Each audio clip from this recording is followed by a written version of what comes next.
नमस्कार. यदा लंबोदरं हन्ति सतां प्रत्यूह संभवं तदा लंबे दयालंबं लंबोदरपदाम्बुजम्.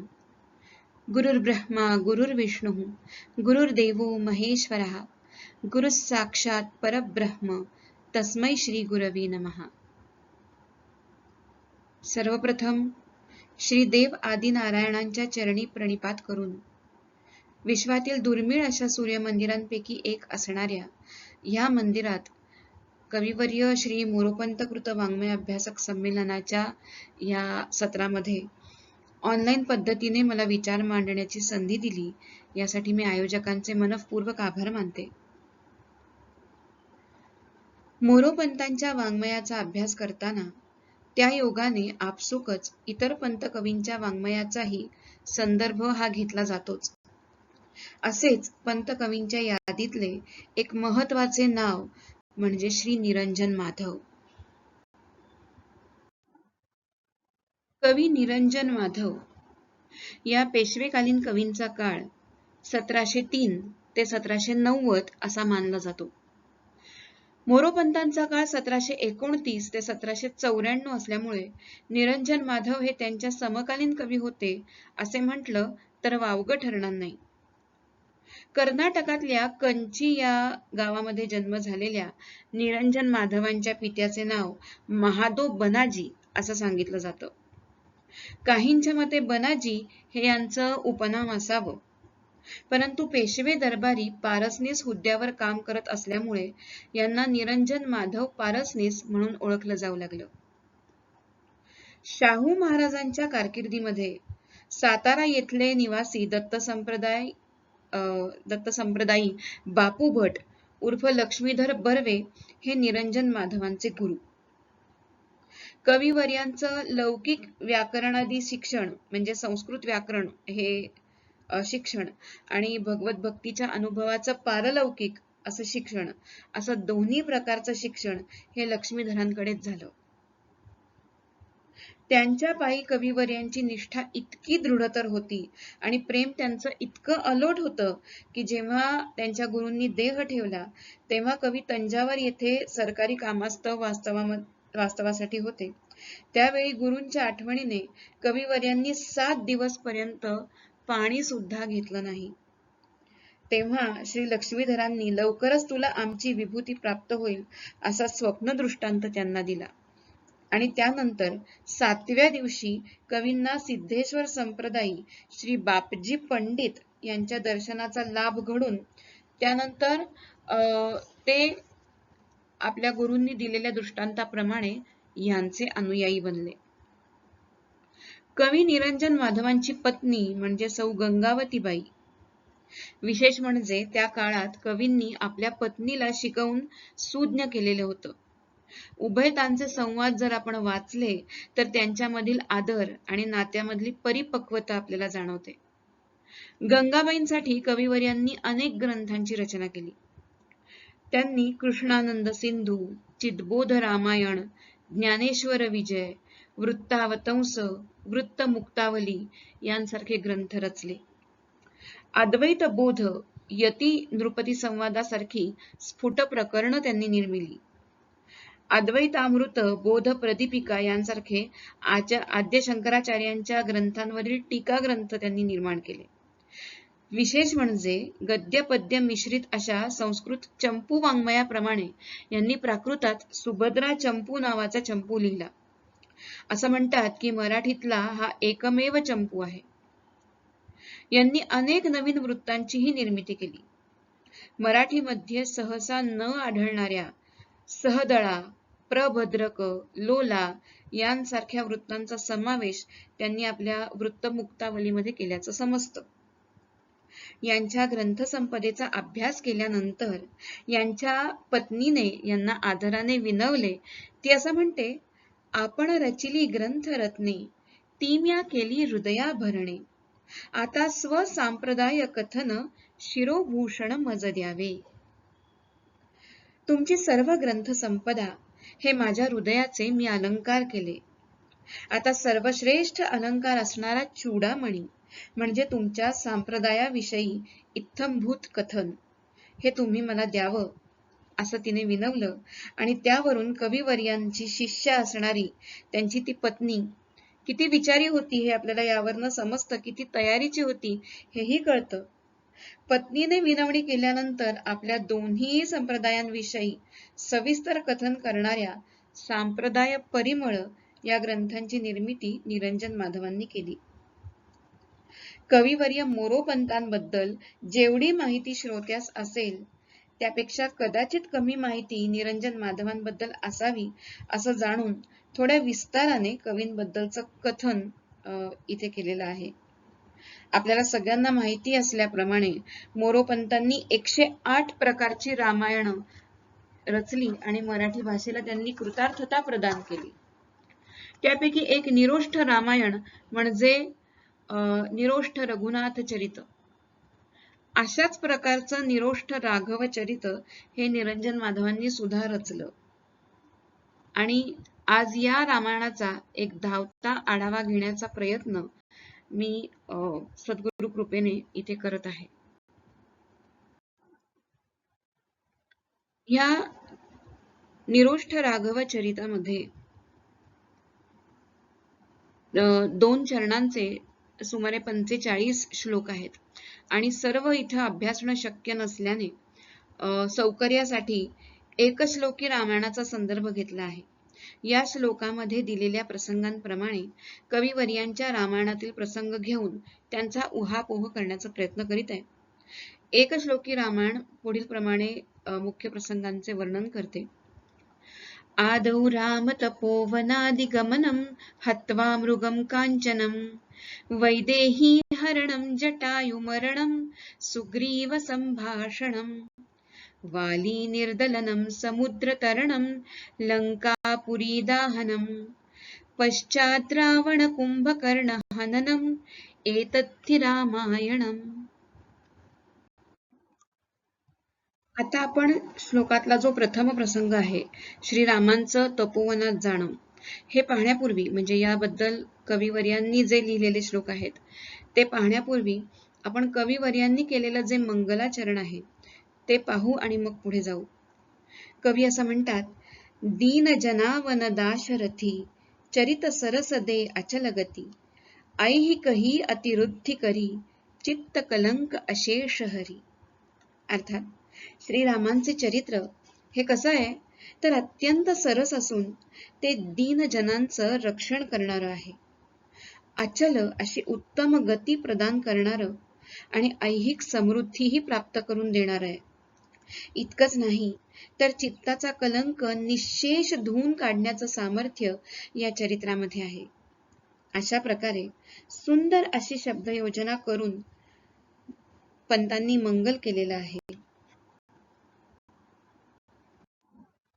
आता ह्या निरोष्ठ राघव चरित्रातला हा जो प्रथम श्लोक आहे तो पाहण्यापूर्वी अगदी थोडक्यात आपण निरोष्ठ म्हणजे काय हे पाहूया. ते जाणून घेण्यासाठी प्रथम ओष्ठ म्हणजे काय ते पाहणं गरजेचं आहे. तर उपपद्मानीयानाम ओष्ठौ अशी ओष्ठची व्याख्या केलेली आहे. म्हणजे काय तर आपण जेव्हा शब्द बोलतो तेव्हा त्या शब्दांची जी अक्षरं असतात त्या प्रत्येक अक्षरांचं म्हणजे प्रत्येक वर्णाचं असं म्हणूया एक एक उच्चारण स्थान असतं. काही वर्णांचं उच्चारण स्थान कंठ असतं, म्हणजे आपण जर बघितलं क, ख, ग तर यांचं उच्चारण कंठामधून होतं. तर त्याचप्रमाणे ज्या वर्णांचं उच्चारण करण्यासाठी आपल्याला ओठांची गरज असते त्याला ओष्ठ असं म्हणतात. आता हे ओष्ठ वर्ण कोणते कोणते आहेत तर या व्याख्येप्रमाणे जर बघायला गेलं तर ह्रस्व उ, दीर्घ उ, प वर्ग म्हणजे प फ ब भ म आणि प आणि फ यांच्या पूर्वीचा विसर्ग हे सगळे जे आहेत ते ओष्ठी आहेत. ज्यामध्ये या सगळ्यांचा या समावेश केलेला नाहीये त्याला निरोष्ठ म्हणतात. म्हणजे थोडक्यात मी आता निरोष्ठ म्हणजे काय याची व्याख्याच सांगते. तर ज्या वर्णनामध्ये ह्रस्व उ, दीर्घ उ, प फ ब भ म ही अक्षरं आणि प आणि फ या वर्णांपूर्वीचे विसर्ग यांचा समावेश नसतो त्याला निरोष्ठ असं म्हणतात. आता ह्या व्याख्येप्रमाणे पंतांनी वर्णन करण्याचा पूर्णपणे प्रयत्न केलेला आपल्याला दिसून येतो. आता आपण यातला जर पहिला श्लोक बघितला तर सत्यवचन धरणी शयया धाडी दंडक ऋषी निलया अवर अनुजत्या सहित सती करी गोदा तट वनी वसती. काय म्हटलंय? धरणीश म्हणजे राजा. आता ही जी कथा आहे या कथेचे जे सूक्ष्म संदर्भ आहेत ते काही इथे देण्याची गरज नाही, कारण रामकथा आपल्या सगळ्यांनाच सुपरिचित आहे. त्यामुळे इथे यांनी काय शब्द वापरलेत हे आपण बघूयात. या शब्दांची योजना कशी केलेली आहे आणि निरोष्ट कसे आहेत त्यातलं सौंदर्य बघण्याचा प्रयत्न करूया. तर धरणीश म्हणजे दशरथ राजा, धरणीचा ईश म्हणजे राजा, दशरथ राजा याने काय केलंय तर धाडी दंडक ऋषी निलया, त्यांनी दंडकारण्यामध्ये आपल्या पुत्राला धाडलेलं आहे. आणि कशासाठी धाडलंय? सत्यवचन, आपलं वचन सत्य करण्यासाठी. आपल्या पत्नीला कैकेयीला जे वचन दिलं त्या वचनाप्रमाणे तिने जे वर मागून घेतलेत त्यातील एका वरानुसार श्रीरामांना 14 वर्ष वनवासामध्ये धाडण्याचं ठरलं. तर त्याप्रमाणे राजाने काय केलंय तर श्रीरामांना वनवासासाठी पाठवले. आता ते कुठे आलेत? दंडक ऋषी निलय. ह्या वर्णनामधला ऋषी निलय हा जो शब्द आहे अरण्य या शब्दासाठी जो वापरलेला आहे, अतिशय सुंदर शब्दाची योजना केलेली आहे बघा पंतांनी. ऋषी निलय, जिथे ऋषी मुनींचा वास असतो अशा अरण्यामध्ये, अशा दंडकारण्यामध्ये श्रीराम गेले. आणि ते कसे गेलेत? अवर अनुजत्या सहित सती करी गोदा तटवनी वसती. अवर या शब्दाचा इथे अर्थ कनिष्ठ असा आहे. त्यामुळे अवर अनुज म्हणजे कनिष्ठ बंधू आणि त्याबरोबर सती, सती या शब्दांनी सीतामाईंचा निर्देश केलेला आहे. सीतामाई आणि लक्ष्मण यांच्यासह गोदा तटी श्रीराम आलेले आहेत. पुढचा प्रसंग काय झालाय तर थेट सुवर्णमृगाच्या प्रसंगाकडे पंत येतात. ते म्हणतात कनक हरिण निरखी नयनी सती अवनीजा त्याच क्षणी धरावया विनवी नाथा विनये शशिवदना सीता. किती सुंदर वर्णन केलंय. कनक हरिण निरखी नयनी, स्वतःच्या नयनांनी कनक हरिण निरखून बघितलंय सीतामाईंनी. नीट निरखून बघितलंय की अरे हे तर सोन्याचं आहे, याच्याबद्दल आपण पूर्वी कधी ऐकलेलं नाहीये आणि अत्यंत अपूर्व असं हे हरिण आपल्याला दिसतंय. आणि त्या अवनिजा, बघा किती सुंदर शब्दाची योजना केलेली आहे बुवांनी. सीता या शब्दासाठी अवनिजा हा शब्द ते योजतात. अवनी म्हणजे पृथ्वी आणि त्या पृथ्वीची कन्या म्हणून अवनिजा सीता असं वर्णन पंतांनी केलेलं आहे. आणि अवनिजा या सीतामाईंनी निरीक्षण केलेलं आहे. आणि जेव्हा त्यांची खात्री झाली की अरे हा तर कनक हरिण म्हणजे सुवर्ण मृग आहे, खूप आश्चर्य आहे कारण हे कधीच पूर्वी पाहिलेलं नाहीये. आणि मग त्यांनी काय केलं? धरावया विनवी नाथा, आपल्या नाथांना म्हणजे श्रीरामांना विनंती केली की तुम्ही यांना ह्या हरणाला धरून आणा. विनये शशिवदना सीता, विनंती केली आहे. कशी केली? अत्यंत विनयपूर्वक की मला तो सुवर्ण मृग तुम्ही आणून द्या, असं शशिवदना म्हणजे चंद्राप्रमाणे मुख असलेल्या सीतामाईंनी श्रीरामांना विनंती केली आहे. आणि विनंती करताच क्षणी काय झालंय? शरधी शरासन करी धरी काळ वीट कदनार्थ हरी सहित अनुजवर वेग करी तव आला दशकंठ हरी, दशकंठ घरी. काय झालंय तर शरधी आणि शरासन या दोन्ही सहित श्रीराम या सुवर्ण मृगाच्या मागे गेलेले आहेत. शरधी म्हणजे काय तर भाता, जिथे बाण ठेवले जातात अशी जागा शरधी म्हणजे भाता, तो भाता. आणि शरासन, किती सुंदर शब्द पंतांनी योजले आहेत. शरासन म्हणजे बाणाचं आसन म्हणजे काय तर धनुष्य. तर धनुष्य आणि बाण असलेला भाता हे घेऊन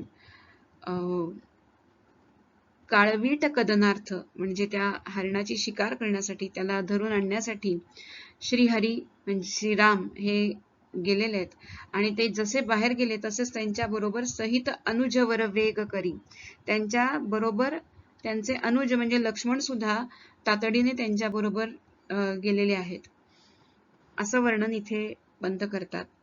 आणि मग जेव्हा राम लक्ष्मण दोघेही बाहेर पडलेत असं लक्षात आलं, तेव्हा तव आला दशकंठ घरी, तेव्हा दशकंठ म्हणजे रावण हा तिथे आलेला आहे. आणि त्याने काय केलं, सदनी एकट कनकलता राघव राणी ते सीता, असता हरिली हरिणदृशा लंकेने लंकेश असा. सदनामध्ये, त्या घरामध्ये एकट्या असलेल्या राघव राणी सीतेला त्यांनी बघितलं आणि मग हरिणदृशा, हरणाप्रमाणे चंचल अशा नयनांच्या त्या सीतामाईंचं त्या लंकेशाने हरण केलं आणि लंकेप्रती घेऊन जाऊ लागला. आता या ठिकाणी कनकलता हा शब्द पंतांनी योजलेला आहे. आणि कनकलता आपल्याला माहिती आहे, कनक म्हणजे सुवर्ण आणि लता, लता या शब्दाचा आपल्याला एक अर्थ माहिती असतो, तो म्हणजे वेल. पण मोनियर विल्यम्सनी त्याच्या डिक्शनरीमध्ये लता या शब्दाचा आणखीन एक अर्थ दिलेला आहे. आणि तो अर्थ काय आहे, तर अत्यंत कृश असलेली अशी स्त्री, असा अर्थ आहे. तर सीतामाईंचं वर्णन ह्या शब्दामधून आपल्याला लक्षात येतं की कशा आहेत त्या, तर केतकीच्या वर्णाच्या आहेत, म्हणजे सुवर्ण वर्णाच्या आहेत, पण वनवास असल्यामुळे अत्यंत कृश झालेले आहेत. या लता शब्दावरून आपल्याला हे लक्षात येतं. अतिशय चपखल अशी शब्द योजना इथे बुवांनी केलेली दिसते. सदनी एकट कनकलता राघव राणी ते सीता, असता हरिली हरिणदृशा. हरिणदृशा हे सुद्धा किती सुंदर वर्णन सीतामाईंचं केलंय. लंकेने लंकेश असा, अशा सीतामाईंना लंकेशानी म्हणजे या रावणाने लंकेप्रती नेलं. यानंतर निरंजन माधव बुवांनी जटायूचं वर्णन केलेलं आहे. ते म्हणतात, शोधित वन गव्वर सारे वृद्ध गीध वचनाधारे, देखती तै नैषाद सती वृत्त यथास्थित सर्व कथी. तर वनगव्वर, गव्वर म्हणजे कंदर, कपार किंवा घळ, गुहा वेगवेगळ्या, दऱ्याखोऱ्यांमध्ये सर्वत्र शोध घ्यायला सुरुवात केली. पण शोध कशाच्या आधाराने घेतला, तर वृद्धगीध वचनाधारे. वृद्धगीध या शब्दाने जटायूंचं वर्णन केलेलं आहे.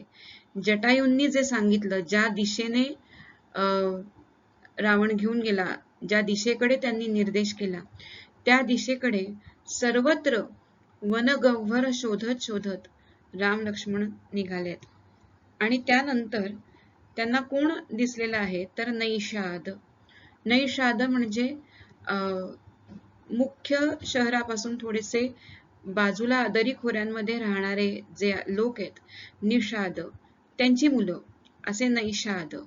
त्या नैषादांनी सीतामाईंना पाहिलेलं होतं. कारण काही रामायणामध्ये असं वर्णन येतं की जेव्हा सीतामाईंना घेऊन चालला होता रावण, तेव्हा सीतामाईंनी आपल्या जवळची आभूषणं मार्गामध्ये मुद्दाम खाली टाकली, जेणेकरून त्या आभूषणांवरून लक्षात येईल की या मार्गाने सीतामाई गेल्यात, या मार्गाने त्यांना नेलंय. तर हे कोणी बघितली, तर हे त्या नैषादांनी बघितलं. आणि हे बघितल्यानंतर जेव्हा श्रीरामांची भेट झाली त्यांच्याशी, तेव्हा त्यांनी यथास्थित सगळं वृत्त त्यांना सांगितलं की कशा प्रकारे त्या सतीने आपले अलंकार इथे खाली टाकले आणि कुठल्या दिशेला तिला नेलं, हे त्यांनी जे पाहिलं ते वृत्त श्रीरामांना यांनी कथन केलं. त्यानंतर काय झालं, तर वानर नायक सख्य करी वाली वधिला एक शरी, अष्टदिशा शोधासी हरी धाडी कीशेश्वर निकरी. वानर नायक म्हणजे सुग्रीवाचा उल्लेख वानर नायक म्हणून केलेला आहे. पुढे त्याचाच उल्लेख कीशेश्वर असा सुद्धा केलेला आहे. कीश म्हणजे पुन्हा वानर, आणि त्या वानरांचा ईश्वर म्हणजे त्यांचा स्वामी, त्यांचा नायक, त्यांचा राजा. तर सुग्रीवाशी सख्य झालं. सुग्रीवाशी सख्य झाल्यानंतर वाली वध झाला आणि 8ही दिशांना आपली वानर सेना या सुग्रीवाने धाडली, असं वर्णन यांनी इथे केलेलं आहे. वानर नायक सख्य करी, वाली वधिला एक शरी. आता या ठिकाणी मला एक उल्लेख करावासा वाटतो की अर्थात हे महात्म्य थोडंसं रामायणाच्या महात्म्याकडे जातं, हे मी जे काय बोलणार आहे ते.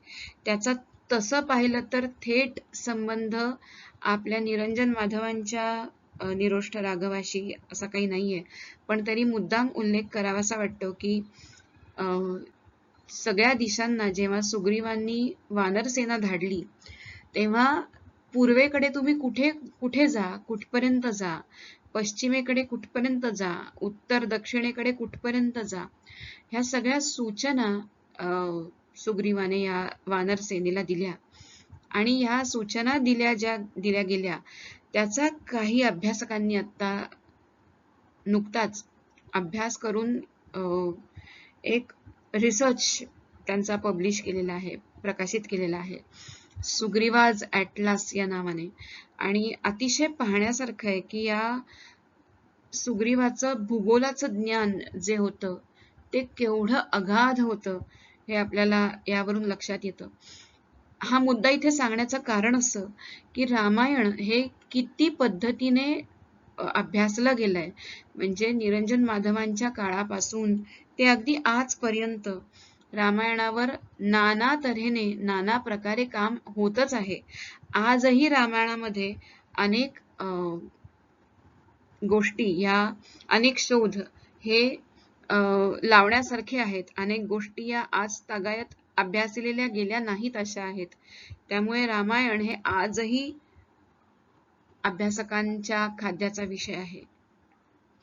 तर मुख्य मुद्दा आपला हा आहे की हे जे वर्णन आहे, वानर नायक सख्य करी, वाली वधिला एक शरी, अष्टदिशा शोधासी हरी, धाडी कीशेश्वर निकरी. ह्या सुग्रीवाने सर्व दिशांना वानर सेना धाडली. कशासाठी? सीतामाईंचा शोध घेण्यासाठी. त्यानंतर थेट आपण लंकापुरी दहनम यासाठी ज्या श्लोकांची रचना केली गेली आहे ते आपण बघणार आहोत. कारण आपण मगाशी म्हटल्याप्रमाणे एकश्लोकी रामायणातले प्रसंग डोळ्यासमोर ठेवून निरंजन माधव कृत रामायणाकडे बघत आहोत. काय म्हणतात आता इथे? वाळदाह करवी रोषे, निर्दय राक्षस आवेशे, ज्वाळा शिखीची अति वाढे, तो वानरही वाढे, जाळीत सुटला ढवळारे, थोर थोर राजा गारे, जाळियली कांचन नगरी, सागर लंघन वीर करी.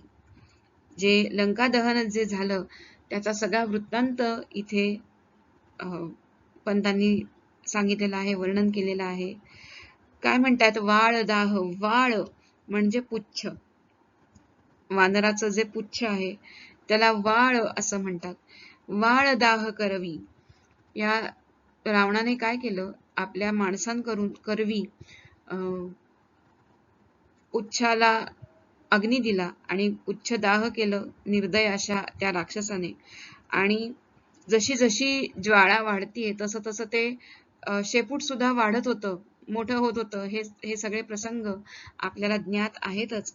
त्याचं वर्णन इथे पंतांनी फार सुंदर असं केलेलं आहे.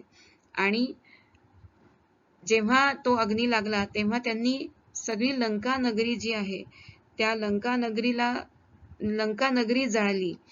कांचन नगरी असं वर्णन इथे पंत करतात. आणि जाळीत सुटला ढवळारे. ढवळार म्हणजे निरनिराळे प्रासाद, ढवळारे म्हणजे निरनिराळे प्रासाद. तर हे प्रासाद जे आहेत, थोर थोर जे राजागार आहेत, म्हणजे राहण्याची ठिकाणं आहेत, मोठमोठे महाल आहेत, हे सगळे महाल, सगळे प्रासाद आणि अवघी लंका जाळत हा वानर म्हणजे हनुमंत पुढे गेलेले आहेत. आणि सागर लंघन करून ते पुन्हा श्रीरामांकडे परत आलेले आहेत.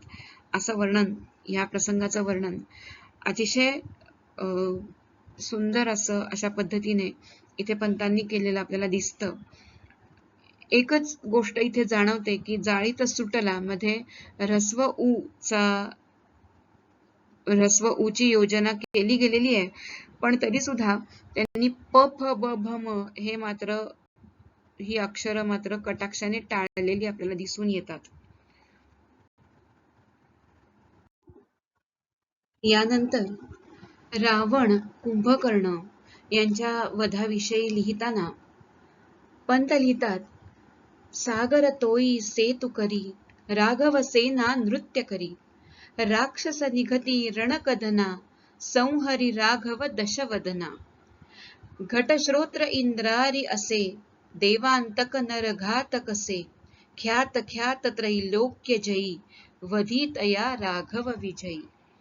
अतिशय सुंदर असं वर्णन पंतांनी इथे केलेलं आहे. सेतुबंधनाचं वर्णन करून राघव सेना अगदी आनंदाने नृत्य करत कशी लंकेमध्ये प्रवेशिती झाली आणि तिथे प्रवेश केल्यानंतर दशवदन अशा रावणाचा वध तर केलाच, पण त्याचबरोबर घटश्रोत्र आणि इंद्रारी असे जे देवांतक आणि नरघातक असे राक्षस आहेत त्यांचा सुद्धा संहार केला आणि त्रैलोक्य जयी असे श्रीराम, असे राघव हे सर्वत्र विख्यात झाले. तर या ठिकाणी नमूद करण्याची गोष्ट अशी की कुंभकर्ण याच्यासाठी घटश्रोत्र असा एक अभिनव शब्द प्रयोग इथे पंतांनी केलेला दिसतो आणि इंद्रारी म्हणजे मेघनाद त्याचाही उल्लेख इथे पंतांनी केलेला आहे. अशा प्रकारे अतिशय सुंदर असं हे निरोष्ठ राघव चरित बुवांनी केलेलं आहे, त्याची रचना झालेली आहे. अत्यंत चित्ताकर्षक शब्दांची योजना त्यांच्या या रचनेमध्ये त्यांनी केल्याचं आपल्याला दिसून येतं. मोरोपंतांनी देखील निरोष्ठ रघुनाथ चरित केलेलं दिसून येतं, पण दोन्ही रचनांमध्ये आपल्याला अगदी वृत्तापासून ते शब्द योजनेपर्यंत बरेच अंतर असल्याचं दिसून येतं.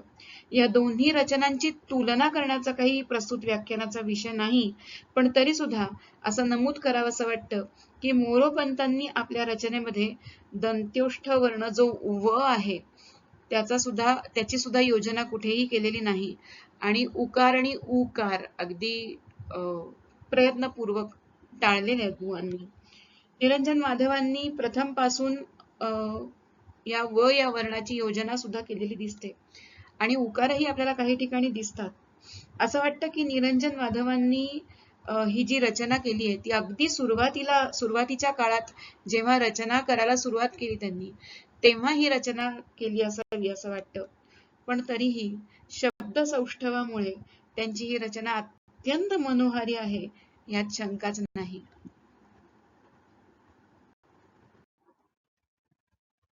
आपण सर्वांनी ही रचना अगदी मुळातून वाचावी अशी आहे. इथे मी माझं हे व्याख्यान थांबवते. मनःपूर्वक धन्यवाद.